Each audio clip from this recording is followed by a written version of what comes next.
मुगल बादशाहों में जब अकबर की चर्चा होती है तो हमेशा उसकी महानता और शासन की बात की जाती है और उसे एक धर्मनिरपेक्ष राजा के तौर पर देखा जाता है। लेकिन अकबर के दौर में लिखी गई एक किताब बताती है कि उसकी विलासिता के किस्से भी कम नहीं थे।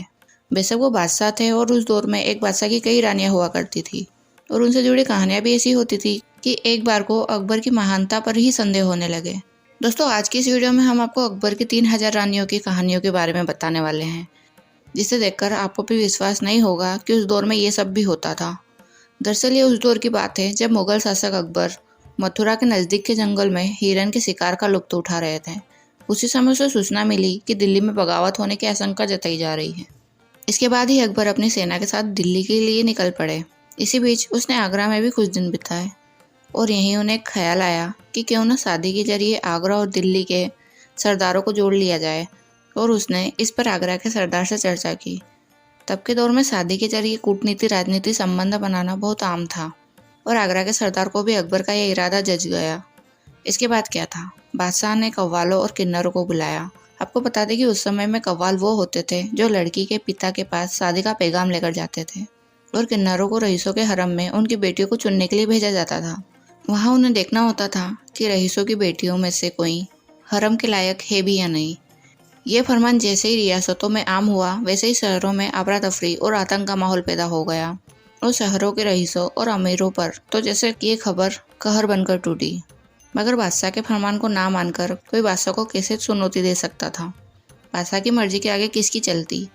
एक सुबह शहर से लौटते समय बादशाह की नज़र पड़ी आगरा के सरदार शेख बादा के बेटे अबद उल वासी की बीवी पर, जो निहायत ही खूबसूरत थी और वो उसे निकाह करने के लिए जिद पाल बैठे।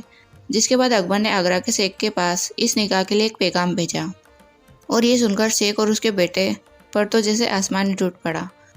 शेख का बेटा उसकी बेगम से बेइंतहा मोहब्बत करता था, मगर बादशाह का विद्रोह करने की हिम्मत वो ना कर सका।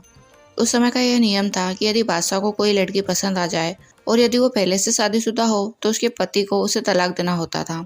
बादशाह के हुक्म को मानते हुए शेख के बेटे ने बड़े ही दुखी मन से अपनी पत्नी को तलाक दिया और इसके बाद वो शहर छोड़कर चला गया और उसकी पत्नी हमेशा के लिए शाही हरम में कैद हो गई। दोस्तों, हरम असल में अरबी शब्द है जिसका मतलब होता है वर्जित क्षेत्र और धीरे धीरे इसका इस्तेमाल औरतों के कमरों के लिए किया जाने लगा। आपको बता दें, हिंदी में हरम के लिए महल सरा और संस्कृत में अंतापुरा जैसे शब्द मिलते हैं, जिससे पता चलता है कि केवल मुगल ही भारत में हरम की प्रथा नहीं लाए थे, बल्कि ये कॉन्सेप्ट प्राचीन काल से ही अंतापुरा के नाम से भारत में था। तो चलिए जानते हैं आखिर हरम होता क्या है।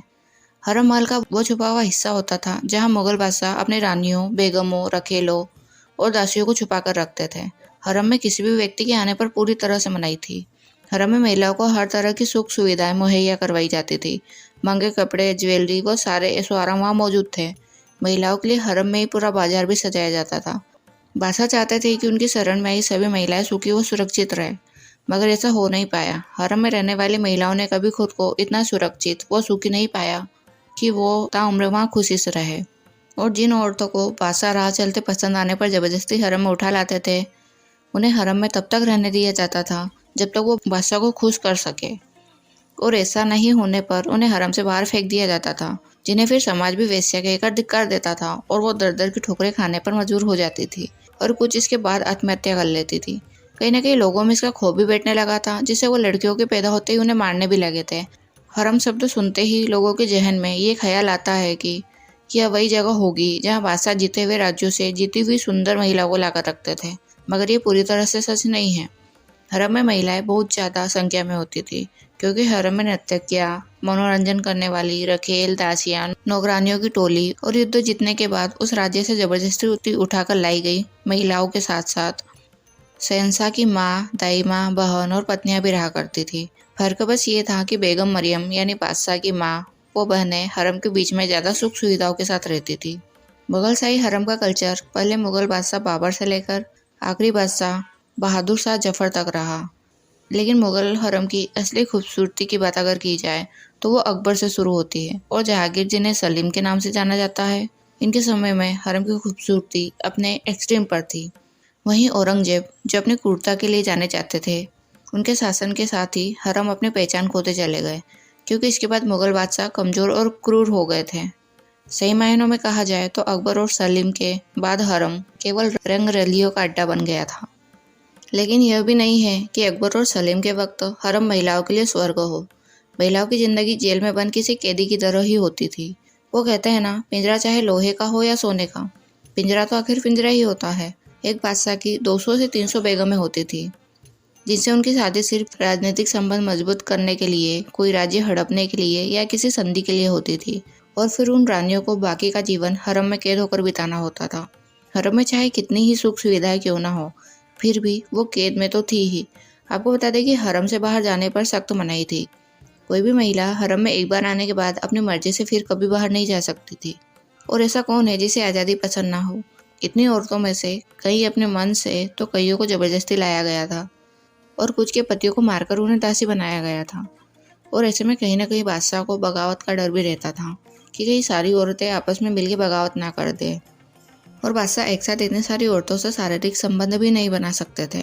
और सारी बेगमें चाहती थी कि बादशाह उनके साथ रात गुजारे। और बाकी की जो रखेले और दासियाँ थी, उनमें भी कभी न कभी सेक्सुअल डिजायर हावी हो सकती थी। ऐसे में बादशाह को डर था कि उनकी दासियाँ या रखेले कहीं अपने प्रेमियों को यहाँ ना बुला ले या फिर किसी सैनिक के साथ ही शारीरिक संबंध ना बना ले। तो इसके लिए बादशाह ने एक अलग ही सेना बनाई थी, ट्रेंड किन्नरों की सेना। ऐसे में सवाल आएगा कि किन्नर ही क्यों? तो वो इसलिए क्योंकि किन्नर महिलाओं के साथ शारीरिक संबंध नहीं बना सकते थे। इसलिए बादशाह ने हरम की रखवाली के लिए किन्नरों को तैनात किए थे। ये किन्नर युद्ध में तैयार किए सैनिक से भी ज़्यादा खतरनाक होते थे। इसलिए हरम की सारी महिलाएं इनसे डरती भी थी। हरम की सारी सुरक्षा मरियम और इन किन्नरों के सुपुर्द ही होती थी। फिर भी जरा सा भी शक होने पर बादशाह खुद भेष बदलकर हरम में देखने आते थे। हरम में हर तरह की सुख सुविधाएं थी, कमी थी तो बस आज़ादी और सेक्सुअल डिजायर पूरे नहीं होने की। कई महिलाएं तो अपने पूरे जीवन में एक बार भी शारीरिक संबंध नहीं बना पाती थी। हरम में किसी भी पुरुष को आने की इजाज़त नहीं थी, इसलिए हरम की महिलाएं बीमारी का नाटक करती थी ताकि उसके बहाने वैद्य को छू ले। उसमें भी डॉक्टर उन्हें पर्दे के पीछे से ही चेक करते थे और किन्नर वहाँ मौजूद होते थे। कादिर बदऊनी ने लिखा है कि अकबर के हरम में 5000 औरतें थीं और इन 5000 से अलग उनकी पत्नियां थीं। लेकिन जहांगीरनामा में अकबर की केवल 35 पत्नियों का नाम दर्ज है, जिसमें उसकी 3 मुख्य पत्नियों का जिक्र है, जिसमें रुकैया बेगम, हीरा कुंवर और जोधाबाई शामिल थी। विदेशियों के लिए मुगल बादशाहों का हरम हमेशा से क्यूरोसिटी का विषय रहा। बेरनियर, मनुच्ची और थॉमस रॉ, इन सभी ने अपने वृत्तांतों में हरम के बारे में दिलचस्प जानकारी लिखी है। उनके अनुसार भी मुगलों ने अपने हरम में कई देशों, विभिन्न धर्म संस्कृति के महिलाओं को लाकर रखा था। इन महिलाओं को पर्दा प्रथा के नियमों का पालन करना होता था और उन्हें अपनी इच्छा के अनुसार बाहर जाने की अनुमति नहीं थी। इसके साथ ही बादशाह हरम में मौजूद किसी भी महिला के साथ शारीरिक संबंध बना सकते थे। दोस्तों, आपकी अकबर और उसके हरम को लेकर क्या राय है, हमें कमेंट में ज़रूर बताइएगा। साथ ही वीडियो पसंद आए तो वीडियो को लाइक और सब्सक्राइब करना ना भूलें। फिर मिलते हैं आपसे नेक्स्ट वीडियो में। तब तक अपना ध्यान रखें। Bye bye, take care.